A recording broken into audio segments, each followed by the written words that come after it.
CRPF 180 battalion ने आज अपने यौम तासीस के मौके पर आरी पुल में एक शजरकारी मुहिम का एहतमाम किया। इस दौरान सीआरपीएफ एहलकारों और सोशल फॉरेस्ट्री के मुलाजमीन ने शिरकत की। इस मौके पर सीआरपीएफ के in charge commanding officer Om Prakash, DFO social forestry Pulwama मंजूर अहमद भट्ट के अलावा तराल और आरी पुल के तहसीलदारों और पंचायती मेंबरान ने शिरकत की। प्रोग्राम के दौरान मुकामी स्कूली बच्चों ने भी शिरकत करके शजरकारी पर मकालात पेश किए। मीडिया से बात करते हुए सीआरपीएफ के इंचार्ज कमांडिंग ऑफिसर ने कहा कि इस मुहिम का आगाज बदलते मौसम की वजह से बढ़ते नुकसानात को रोकने की गर्ज से किया गया है। इस ड्राइव के तहत ये मोटिव है कि जो लगातार धरती की आबो हवा बिगड़ रही है, मौसम जिस तरह से जो है अनप्रेडिक्टेबल हो गया है, तो इसके लिए ज़रूरी है कि प्रकृति की सुरक्षा की जाए, प्रकृति पर्यावरण की रक्षा की जाए।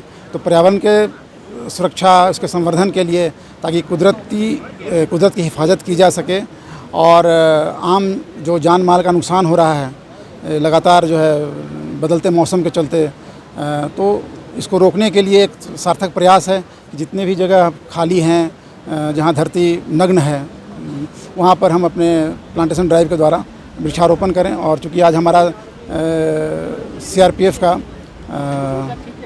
स्थापना दिवस है, रेजिंग डे है, तो इससे अच्छा मौका हो नहीं सकता था।